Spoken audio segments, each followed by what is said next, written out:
अस्सलाम वालेकुम साथियों। बिहार की राजनीति में बहुत ही बड़ा घटनाक्रम देखने को मिला है। जेडीयू के पूर्व विधायक मास्टर मुजाहिद आलम ने जेडीयू पार्टी से इस्तीफा दे दिया है वक्फ एक्ट के खिलाफ, वक्फ एक्ट के विरोध में। अब यहाँ चर्चा चल रही है कि मास्टर मुजाहिद आलम असदुद्दीन ओवैसी की एआईएमआईएम पार्टी में शामिल होंगे।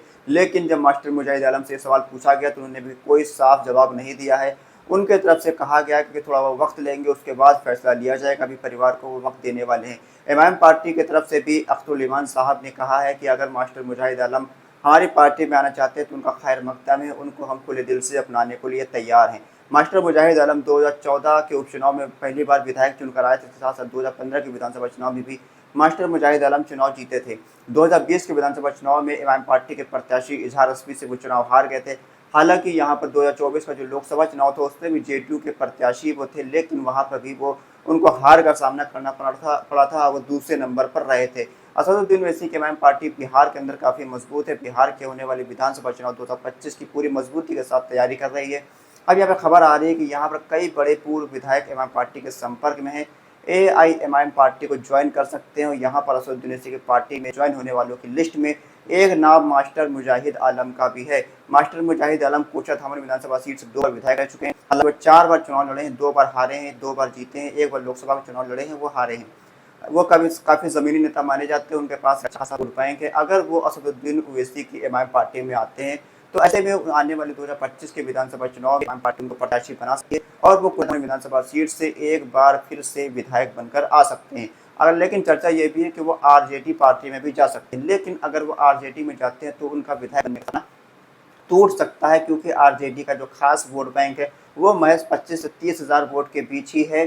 कोचा धामन विधानसभा सीट के अंदर 10-12 हज़ार वोट मास्टर मुजाहिद आलम का पर्सनल वोट जो होगा, अगर वो भी मिला देंगे 40-45 हज़ार वोट तक वो पहुँच सकते हैं। लेकिन अगर एमआईएम पार्टी के साथ आते हैं तो एमआईएम पार्टी का पर्सनल वोट लगभग 50,000 से ऊपर कोचा धामन विधानसभा सीट के अंदर है।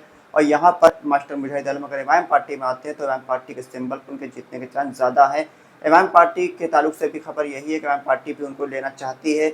मास्टर मुजाहिद आलम को भी लोग मशवरा दे रहे हैं कि वो एमआईएम पार्टी में शामिल हो और आने वाले चुनाव में हिस्सा लें। अब यहाँ पर देखना होगा मास्टर मुजाहिद आलम क्या फैसला लेंगे, क्योंकि मास्टर मुजाहिद आलम पहले से ही MIM party barrister Asaduddin Owaisi और एमआईएम पार्टी के प्रदेश अध्यक्ष अख्तरुल ईमान मुखालिफ रहे हैं। कई बार वो एमआईएम पार्टी असदुद्दीन ओवैसी और अख्तरुल ईमान के खिलाफ बयानबाजी भी करते रहे हैं, उनके खिलाफ चुनाव भी लड़े हैं। अब यहाँ पर लोगों का कहना है क्या अब मास्टर मुजाहिद आलम और अख्तरुल ईमान साहब का एक होने का वक्त आ चुका है। अगर ये दोनों नेता एक हो जाते हैं तो सीमांचल की राजनीति में बड़ा सियासी भूचाल आ सकता है, बड़ा सियासी उलटफेर हो सकता है। मास्टर मुजाहिद आलम एक ऐसे नेता है जो कि नीतीश कुमार के करीबी माने जाते थे, लेकिन वक्फ एक्ट जो आया है उसके बाद जब आवाम को गुस्सा देखने को मिला नीतीश कुमार की पार्टी के खिलाफ, तो मजबूरी में आकर मास्टर मुजाहिद आलम को जेडीयू से इस्तीफा देना पड़ा है। अब यहाँ पर देखना होगा क्या एमआईएम पार्टी में वो शामिल होते हैं या फिर आरजेडी में जाते हैं।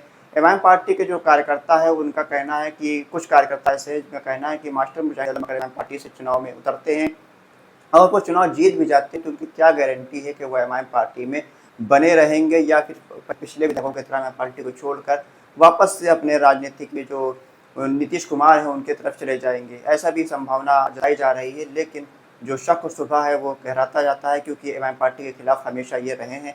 अब यहाँ पर देखना होगा कि इनका फैसला क्या रहता है। एमआईएम पार्टी की तरफ से तो ऐलान कर दिया गया है कि उनके लिए दरवाजे खुले हैं। अब मास्टर मुजाहिद आलम चुनाव के नज़दीक क्या फैसला लेते हैं तो आने वाले दिनों में मालूम चलेगा। आप अपनी राय का वक्त को लिखकर जरूर बताइए कि मास्टर मुजाहिद आलम को किस पार्टी में शामिल होना चाहिए, एमआईएम में, आरजेडी में, कांग्रेस में या जन स्वराज में। अपनी राय का वक्त को लिखिए और ज़रूर बताइए। खुदा हाफिज़।